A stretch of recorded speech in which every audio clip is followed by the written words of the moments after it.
नमस्कार दोस्तों, उम्मीद है आप सभी अच्छे होंगे। बचपन से हर साल हम राखी बांधते आए हैं, लेकिन क्या आपने कभी सोचा है जो तरीका हम अपनाते आ रहे हैं वो शास्त्रों के अनुसार सही भी है या नहीं?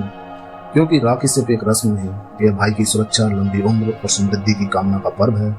आज हम जानेंगे रक्षाबंधन की शुरुआत कहाँ से हुई, शास्त्रों के अनुसार राखी बांधने की सही विधि क्या है, किस दिशा में बैठना चाहिए, राखी कौन से हाथ में बांधनी चाहिए और वह मंत्र जो राखी को दिव्यता प्रदान करता है। तो चलिए शुरू करते हैं। अगर आप चैनल पर नए हैं तो सब्सक्राइब कर लीजिए। रक्षाबंधन की शुरुआत कैसे हुई? यह बात सतयुग की है। दैत्यराज राजा बलि ने अपने तप, यज्ञ और दान से स्वर्ग लोक तक जीत लिया था। इंद्र और समस्त देवता हार गए थे। तब भगवान विष्णु ने एक ब्राह्मण बालक के रूप में वामन अवतार लिया। वामन ने राजा बलि से 3 पग भूमि मांगी। राजा बलि ने वचन दे दिया। तभी वामन ने अपना विराट रूप ले लिया। पहले पग में पूरी धरती को नाप लिया, दूसरे पग में पूरा स्वर्ग लोक। अब तीसरा पग कहाँ रखें? राजा बलि ने अपना सिर आगे कर दिया। भगवान विष्णु ने प्रसन्न होकर कहा, हे बलि, तुम भक्तों में श्रेष्ठ हो।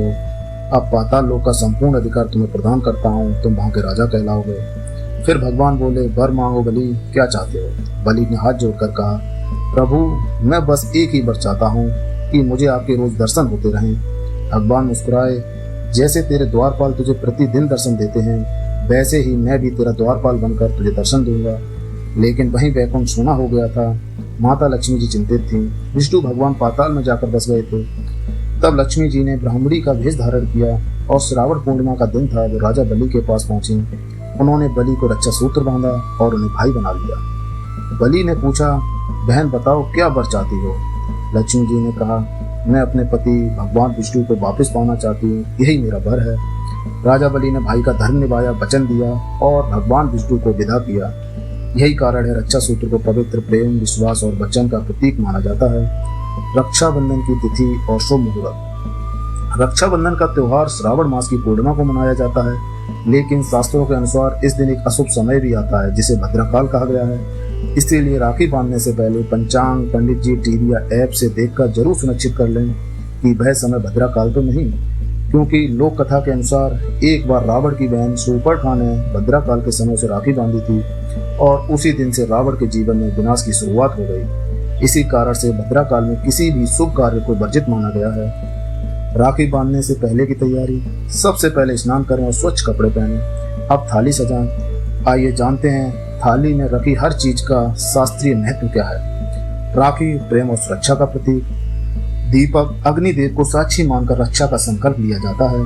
कुमकुम, हल्दी, विजय और मंगल की कामना। अक्षत, साबुत चावल, अखंडता और समृद्धि। मिठाई, प्रेम व शुभकामनाएं। जल, शुद्धता और जल देवता का आह्वान।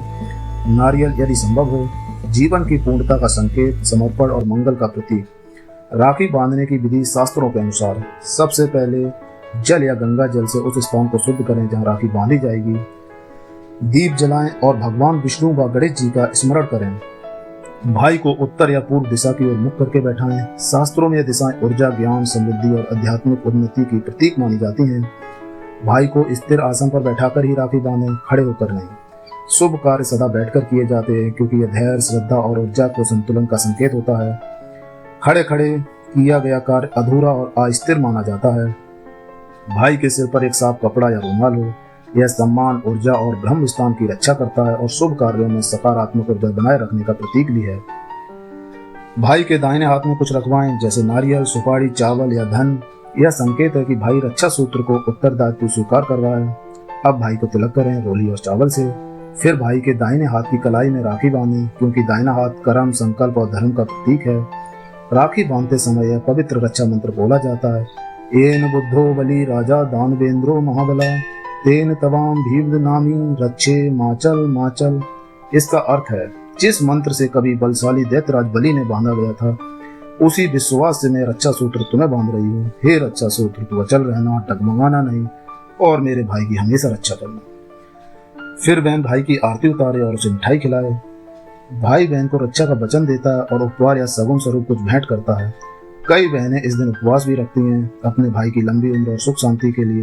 राखी सिर्फ एक त्योहार नहीं, यह वह भावनात्मक धागा है जो रिश्तों को समय से परे एक अटूट बंधन से बांधता है। इसमें है आशीर्वाद, विश्वास, स्मृति और अटूट समर्पण। आप सभी को रक्षाबंधन की हार्दिक शुभकामनाएं। अगर आपको यह जानकारी अच्छी लगी हो तो इस वीडियो को लाइक करें, अपने भाई बहन और परिवार में जरूर शेयर करें, उनको भी पता लगे रक्षाबंधन की सही विधि विधान क्या है। कमेंट में जरूर बताएं कि आपने इसमें से कौन कौन सी बातें पहले से जान रखी थी और कौन सी आज पहली बार सुनी।